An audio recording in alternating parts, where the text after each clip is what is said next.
All right, today is Thursday, April 16th. I am doing a negative construction to my opponent, Daniel Gonzalez.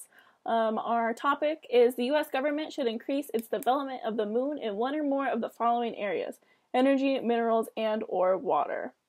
So, Daniel, his thesis of his whole speech was that we should go to the moon because as humans, we are responsible for this earth and its inhabitants.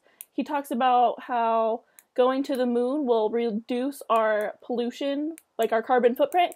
It will better our animals. It will save our animals. And another option to go to the moon was to limit unforeseen future events. He talks about nuclear fission and nuclear fusion, which are two very different things. And he also talks about helium-3. So first I'm going to talk about helium-3. Helium-3, he says that it's very rare on Earth, and there is factual evidence that it is very rare on Earth. He says that there's more on the moon. I totally agree.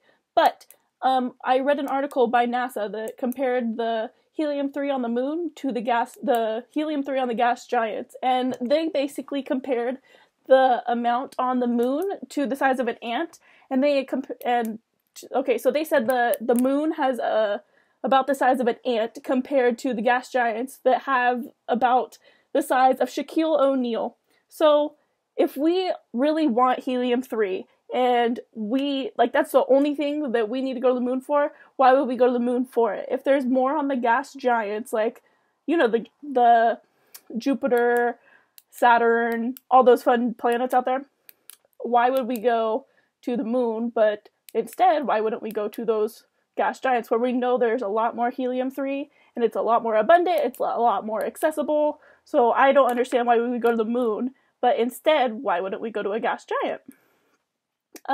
He also talks about, in our cross-examination, he said that there was 25 tons of helium-3 on the moon, and that would power the United States for 40,000 years. But in his first speech, he talks about his thesis of his speech was that we were responsible for the Earth and its inhabitants. My issue with that is this statistic. We have 25 tons that is going to advance the United States for 40,000 years. Okay, if we want to help the whole entire Earth, why are we only looking at statistics for the United States? I just don't understand that. Maybe he could explain it better for me. In our cross-examination, I asked him about his take on water because he didn't address it in his speech, the first speech. He said that his first reason for looking at the moon's water was to further space exploration, and his second was for rocket fuel. But I did a quick Google search. I typed in rocket fuel, and the first thing that popped up was rocket fuel is actually a company in California that is a marketing and advertising company. So I'm going to assume that he means rocket propellant, which is comparable to fuel, I guess, that we have on Earth. So, but my issue with even that is that rocket propellant, it doesn't use water or H2O at all. So that the issue of rocket fuel, if we want the moon's water, it's not going to help rocket fuel or rocket propellant in this case. He also talked about palladium for minerals. He said that palladium is rare and expensive on Earth, but I don't know what palladium is, and neither does Google. He also talked about renewable resources, and he said that helium-3 replenishes naturally. But I'm going to argue this. In the case that the sun dies off, where are we going to get helium-3 from? That would no longer be a renewable resource. He also talks about we need the helium-3. His big point in his speech was helium-3, helium-3, helium-3. He says, if we had a lot of helium-3, it would help repay our foreign debts. It would help make us remain a world leader. But right now, the United States is a very big world leader, world power. So what I don't understand is, why would we need to remain a world leader? Because helium-3, this is from Google.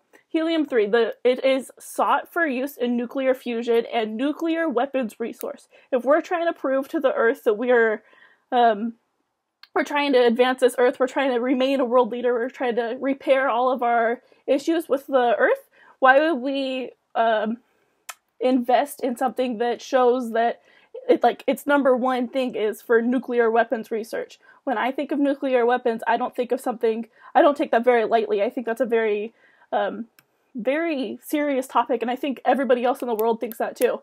But I don't understand why we would tell everybody, oh yeah, let's be best friends, and then we turn our backs and we're going after helium-3, which is a nuclear weapons research. Like, that's pretty crazy.